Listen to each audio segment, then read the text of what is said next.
अच्छा, आप थोड़ा सा ये बताइए कि फ़िलहाल की कंडीशन देखते हुए इसकी आपने शोइंग कब करी थी, बुआई कब करी थी? बुआई की डेट है दोनों की 10 नवंबर।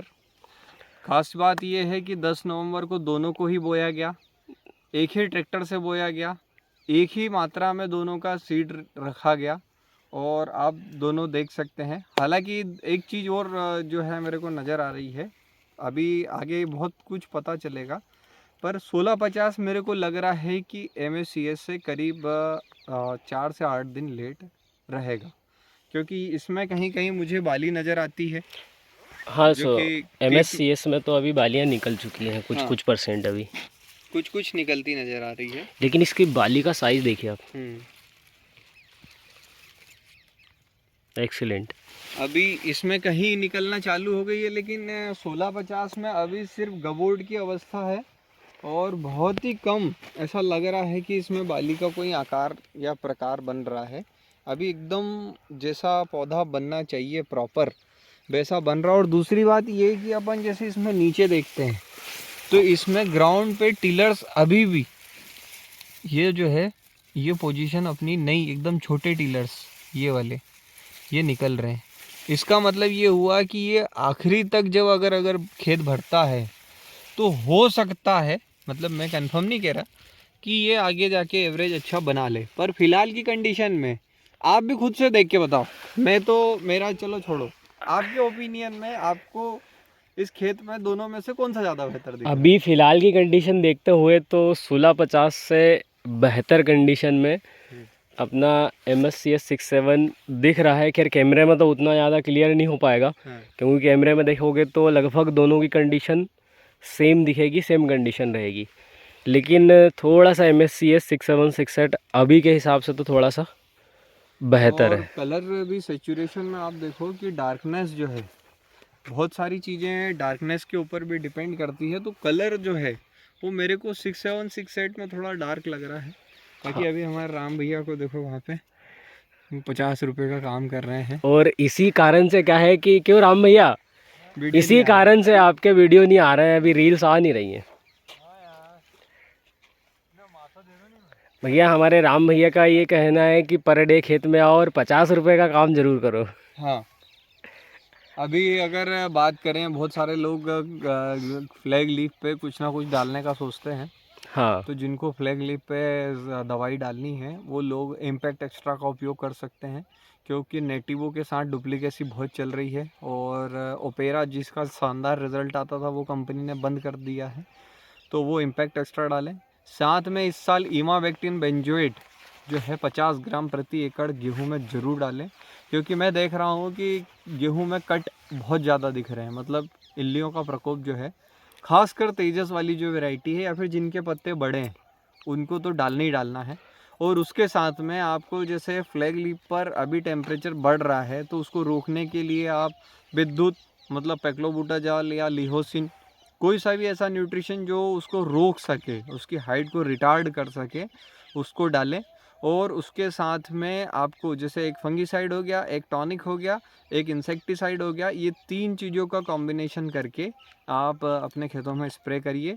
तो उससे क्या रहेगा कि आपके खेत जो हैं वो सभी चीज़ों से बच जाएंगे। और फ्लैग लीफ क्या है, एक नॉलेज के लिए 47% सीड का साइज़ बनवाती है। 47%, जैसे अगर 100 दाने निकले हैं तो 47 दाने फ्लैग लीफ अकेली के होते हैं। तो उसको संभाल लें तो सब समझ जाएगा और क्या। फ्लैग लीफ को बचाना बहुत ज़रूरी है। हाँ, झंडा पत्ती झंडा या पत्ती। ये पत्ती, ये वाली पत्ती के लो आप, ये देखो, इसको बोलते हैं फ्लैग लीफ। इसको फ्लैग लीफ क्यों कहते हैं, क्योंकि जब आप प्लाट में यूं ऐसे बैठोगे तो ये फ्लैग जैसा दिखता है, ये अलग से झंडा। आपको ये झंडा दिखता है ये, तो इसलिए इसको बोलते हैं झंडा पत्ती। और इसी झंडा पत्ती की पोई से, पोई मतलब ये सर्कल को हमारे यहाँ देसी भाषा में कहते हैं, ये इसको पोई खुलती है, ये पोई खुलेगी और इसमें से आपका जो बाली बाली है वो वो बाहर निकलेगी। निकल के आती है। और ये पत्ती सबसे बड़ी होती है, इस पौधे का सबसे बड़ा हिस्सा। इससे पहले की पत्ती को देखिए और आप इस पत्ती को देखिए, तो ये बहुत ज़रूरी है। और ये पत्ती जब खुलेगी तो इसका साइज यहाँ से आएगा, मतलब ये जो हिस्सा है ना, जो बाली अंदर पक रही है, ये भी ये पत्ती बन जाएगी आखिरी में। ये पत्ती खुल के पूरी बाहर चली जाती है। पूरी खुल जाती है। तो ये बहुत जरूरी पत्ती है, सबसे ज़रूरी फ्लैग लीफ। Flag leaf. अच्छा, इसमें एक चीज़ और कि कुछ लोग न्यूट्रिशन को ऐड करना चाहेंगे, जैसे 13-40-13, 0-52-34। न्यूट्रिशन में तो देखो ऐसा है, मैंने जितनी बार भी न्यूट्रिशन डाले हैं, मैं खुद भी सजेशन देता था 0-52-34 का या 13-40-13 का या बहुत सारे हाँ, 12-61 का। हाँ, लेकिन जितने फॉइलर में रिजल्ट नहीं है उससे ज़्यादा उनके ड्रिंचिंग में रिजल्ट है।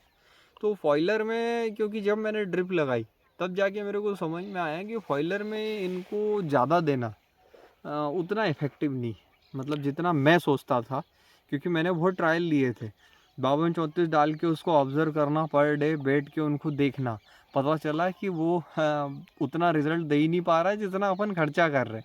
तो मैंने उनको साइड कर दिया कि अगर आप उन्हें डालना ही है तो आप यूरिया में मिला के डाल दो, उसको सॉइल में दो, तो वो ज़्यादा फ़ायदा करेगा। फोलियर एप्लीकेशन कितने कुछ करो पर उतना ज़्यादा बेहतर रिजल्ट। हाँ, न्यूट्रिशन में नहीं है। बाकी जैसे आप अल्फा नेप्थलीन एसिटिक एसिड डाल सकते हो जब आपको फल फूल लेना है, लिहोसिन डाल सकते हो आप, क्लोरमेक्वाड क्लोराइड क्या केमिकल है उसका, ऐसी कुछ है। हाँ, विद्युत वगैरह इसमें हाँ, वो है। नहीं, विद्युत में पेक्लोबुटाजोल है।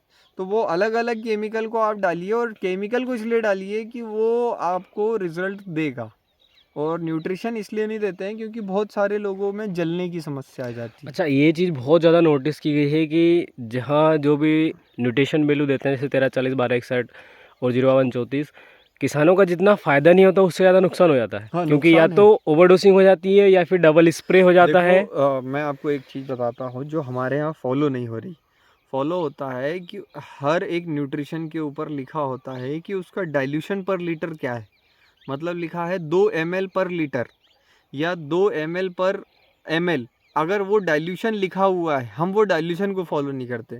हमें दुकान वाला कह देता है 1 किलो को डालना है, हाँ, 1 किलो को हम डालने के लिए उन्हें दे दिया 1 एकड़ का, लेकिन गवर्नमेंट कह रही 200 लीटर पानी के साथ डालना है। हमने उठा के ले आए हैं 15-15 लीटर के 5 कुप्पे, 75 लीटर पानी में हमने पूरा खुटा दिया। खत्म। फिर उसके बाद अपन चढ़ रहे हैं दुकान वाले के ऊपर कि भैया वो हमारे से तो पत्ते जला दिया आपके खाद ने। तो वो जलेंगे यार, क्योंकि उतना जितना डाइल्यूट होगा, क्या होता है, जैसे ये फ्लैग लीफ है, इस पत्ती के ऊपर एक बूंद आपकी गिरी यहाँ पे, जैसे ये एक बूंद मान लेते हैं, ये एक बूंद है, छोटी सी बूंद ले लेता हूँ, ये पत्थर वाली, ये समझ लो कि एक बूंद है आपकी, ये एक बूंद गिरी 75 लीटर की, मतलब 75 लीटर पानी डाला आपने, तो इसके पास पर स्क्वायर मीटर पे केमिकल ज़्यादा है, तो ये पेनिट्रेट करेगी किसको, इस पत्ती को ऊपर से नीचे तक उसको जला देगी। लेकिन फिर आपने उसी जगह पर 200 लीटर पानी डाला, तो ये बूंद कितनी बड़ी गिरेगी, इतनी बड़ी, उससे 2 गुना 1.5 गुना। तो इसके पास सरफेस एरिया बढ़ गया, केमिकल उतना ही है आपका डला हुआ, सरफेस एरिया बढ़ गया तो पेनिट्रेटिंग पावर बढ़ गई, तो इसमें क्या है कि आपकी जलने की शिकायत ख़त्म हो जाती है। ये सबसे बड़ा रीज़न होता है पानी डालने का।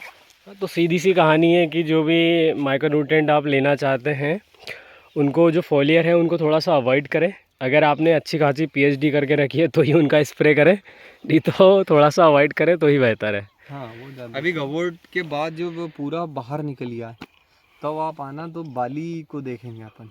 हाँ, बाली उसमें पे आकलन लगाते हैं कि बाली दोनों में से किसकी बेहतर है और कैसे बेहतर है। अच्छा, बहुत सारे अभी प्रॉब्लम है लोगों में ऐसी कि बाली का साइज़ देख लेते हैं, इतनी बड़ी बाली। हाँ, वो उसकी जो सीड के डिस्टेंस रहती है हाँ, वो कहीं दूर है, आप कहीं ये पास देखिए है। कि इतनी बड़ी बाली है और तेजस की उसके बगल में इतनी सी निकलती है, लेकिन तेजस को आज भी कोई बीट नहीं कर रहा। सही क्यों है। नहीं कर रहा? क्योंकि सीड की स्पेसिंग की बात उसमें करेंगे अपन, कि सीड को कैसे स्पेस, कितना अच्छा स्पेस दे रहा है कौन सा पौधा। तो वो एक बहुत बड़ा कॉन्सेप्ट है गेहूं का, तो वो कभी अपन लंबे में डिस्कस करेंगे। और जब ये गबोटा वोट निकल जाएंगे उसके बाद।